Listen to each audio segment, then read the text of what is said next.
जी नमस्कार दोस्तों, स्वागत है आप सभी का आपके अपने चैनल गुरुजी स्टडी सर्किल में। आज हम आपको बीएड सेकेंड ईयर के पेपर 2 के अंतर्गत अधिगम के लिए आकलन असेसमेंट फॉर लर्निंग सब्जेक्ट के टॉप महत्वपूर्ण प्रश्न एमसीक्यू प्रश्न को लेकर आए हैं। आज का क्लास बहुत ही यूजफुल होने वाला है, तो चलिए शुरू करते हैं आज का क्लास। आते हैं प्रश्नों की ओर। मापन होता है, क्वेश्चन नंबर 1 है मापन होता है। तो मापन क्या होता है, कैसा मापन है? तो ये ऑप्शन 1 है गुणात्मक, ऑप्शन 2 मात्रात्मक, ऑप्शन 3 तुलनात्मक और ऑप्शन 4 उपरोक्त सभी। तो यहाँ जो है मापन जो होता है मात्रात्मक होता है, तो यहाँ ऑप्शन नंबर 2 जो है सही हो जाएगा 1 का। चलिए नेक्स्ट क्वेश्चन की ओर आते हैं। व्यक्ति के सभी पक्षों का मूल्यांकन किया जाता है। व्यक्ति के सभी पक्षों का मूल्यांकन किया जाता है। इसका ऑप्शन नंबर 1 है सतत मूल्यांकन द्वारा, ऑप्शन नंबर 2 व्यापक मूल्यांकन द्वारा, ऑप्शन नंबर 3 दक्षता आधारित मूल्यांकन द्वारा, ऑप्शन नंबर 4 इकाई मूल्यांकन द्वारा। तो यहाँ जो होगा सभी पक्षों का मतलब व्यापक रूप से मूल्यांकन होगा, तो यहाँ जो हो जाएगा 2 का ऑप्शन नंबर 2 सही हो जाएगा। व्यापक मूल्यांकन द्वारा व्यक्ति के सभी पक्षों का मूल्यांकन किया जाता है। चलिए नेक्स्ट क्वेश्चन की ओर आते हैं। एनसीएफ द्वारा दी गई सिफारिश क्या है? एनसीएफ पहले ये समझ लीजिए एनसीएफ क्या है। तो एनसीएफ का फुल फॉर्म होता है नेशनल क्यूरिकुलम फ्रेमवर्क। एन से नेशनल, सी से क्यूरिकुलम, एफ से फ्रेमवर्क, राष्ट्रीय पाठ्यक्रम रूपरेखा। ये जो है एनसीएफ 2005 ईस्वी में लागू किया गया था और इसके जो है अध्यक्ष थे प्रोफेसर यशपाल थे। तो इसका जो है एनसीएफ द्वारा दी गई सिफारिश क्या है, तो देखते हैं। ऑप्शन नंबर 1 रखने, अच्छा यहाँ जो है टाइपिंग मिस्टेक हुआ है, रखने नहीं रटने, रट्टा नहीं लगाना है, रटने पर बल नहीं देना है, रटने पर बल नहीं देना है, रटने पर बल नहीं देना है। परीक्षा प्रणाली को लचीला बनाना है, कक्षाओं में सीखने के दायरे को व्यापक बनाना और इनमें से सभी। तो यहाँ जो है एनसीएफ द्वारा दी गई सिफारिश ये सभी है। तो इसका हो जाएगा 3 का ऑप्शन नंबर 4 सही हो जाएगा, इनमें से सभी। चलिए आते हैं नेक्स्ट क्वेश्चन की ओर। ज्ञान शब्द ब्लूम वर्गीकरण के किस पक्ष से संबंधित है?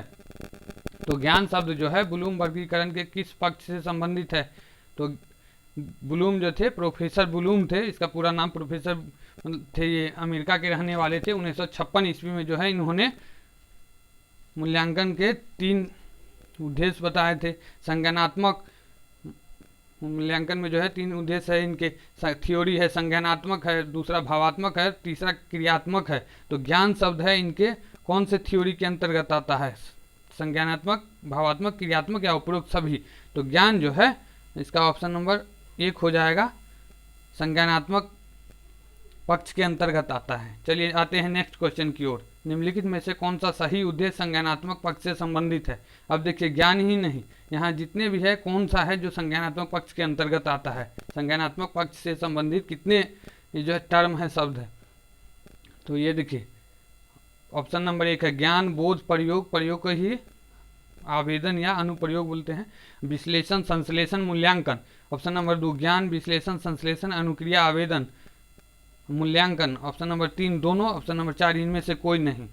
तो इनमें से है संज्ञानात्मक पक्ष से संबंधित कौन सा है सही श्रृंखला? तो देखिए कौन सा है जो सही मतलब सब है, ज्ञान, बोध, प्रयोग। तो ऑप्शन नंबर 1 जो हो जाएगा ज्ञान, बोध, प्रयोग, विश्लेषण, संश्लेषण, मूल्यांकन, ये सही है।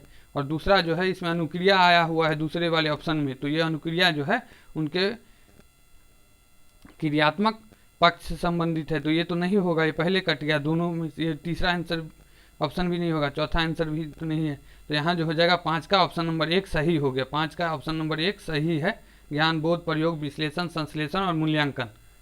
चलिए आते हैं नेक्स्ट क्वेश्चन की ओर। ज्ञान, बोध व अनुप्रयोग का संबंध मूल्यांकन के किस पक्ष से है? यहाँ देखिए उसी प्रश्न को उल्टा करके पूछे हुआ है। ज्ञान, बोध व अनुप्रयोग का संबंध मूल्यांकन के किस पक्ष से है?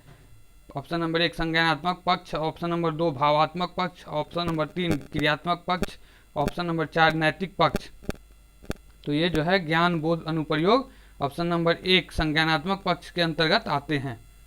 तो 6 का जो है ऑप्शन नंबर 1 सही हो जाएगा। चलिए आते हैं नेक्स्ट क्वेश्चन की ओर। सत्र के अंत में किया जाने वाला मूल्यांकन क्या कहलाता है? तो सत्र के अंत, सेशन के अंत में जो मूल्यांकन होगा वो मूल्यांकन क्या कहलाता है? सतत मूल्यांकन। ऑप्शन नंबर 2 दक्षता आधारित मूल्यांकन, ऑप्शन नंबर 3 वार्षिक मूल्यांकन, ऑप्शन नंबर 4 इनमें से कोई नहीं। तो ये जो हो जाएगा सतत मूल्यांकन है, यहाँ पर जो हमेशा मूल्यांकन होगा दक्ष, और दूसरा ऑप्शन नंबर 2 दक्षता के आधार पर मूल्यांकन, ऑप्शन नंबर 3 वार्षिक मूल्यांकन। तो यहाँ जो है सत्र के अंत में, मतलब सेशन के अंत में, तो वार्षिक मूल्यांकन कहलाएगा। तो 7 का जो हो जाएगा ऑप्शन नंबर 3 सही है। चलिए आते हैं नेक्स्ट क्वेश्चन की ओर।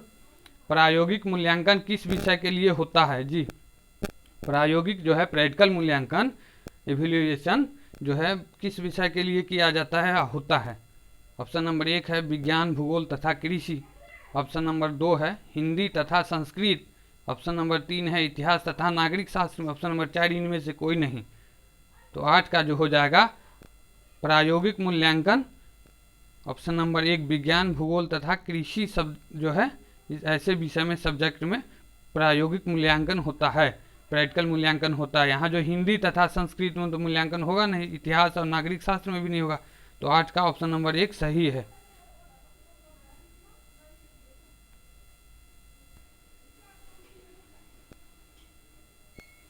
एक अच्छा आकलन की विशेषता क्या नहीं है?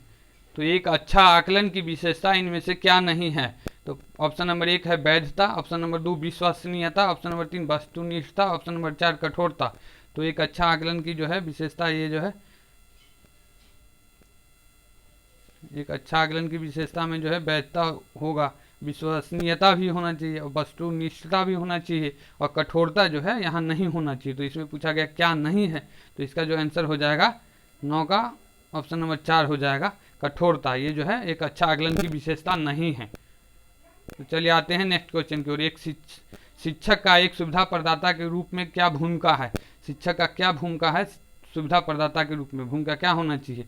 तो ऑप्शन नंबर 1 आगे की योजना बनाना। तो ये भी तो सही है, आगे की योजना भी शिक्षक के द्वारा बनाया जाता है। छात्र को अवसर देना ऑप्शन नंबर 2 में है। छात्र को जो कहीं कठिनाई हो तो दोबारा भी अवसर देना चाहिए कि अब चलो आपकी समस्या क्या है उसको आप कर सकते हैं, कोई भी काम आपको समस्या को निदान करना चाहिए, छात्रों की समस्या को निदान करना चाहिए, अवसर देना चाहिए। तो ये भी सही है, मतलब कर सकता है, शिक्षक का कार्य है भूमिका में। और छात्र को ऑप्शन नंबर 3 छात्र को कक्षा सामग्री के उपयोग करने का तरीका सिखाना चाहिए। तो तरीका सिखाना चाहिए किसको? तो शिक्षक को। तो ये भी सही है। और चौथा ऑप्शन है उपरोक्त सभी। तो यहाँ जो हो जाएगा शिक्षक एक सुविधा प्रदाता के रूप में भूमिका, ये सब सही है। तो ऑप्शन नंबर 4 यहाँ पर सही हो जाएगा, इसका ऑप्शन नंबर 4 सही हो जाएगा, उपरोक्त सभी। चलिए आते हैं नेक्स्ट क्वेश्चन की ओर। एक अच्छा मापने वाले उपकरण की क्या विशेषता होनी चाहिए?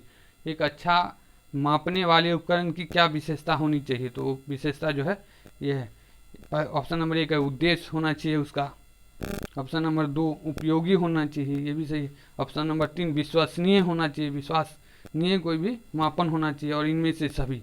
तो ये जो है एक अच्छा मापन की सब विशेषता लग रहा है, सब है। तो इसका 11 का आंसर हो जाएगा ऑप्शन नंबर 4, इनमें से सभी है एक अच्छा मापन की विशेषता। चलिए आते हैं नेक्स्ट क्वेश्चन की ओर।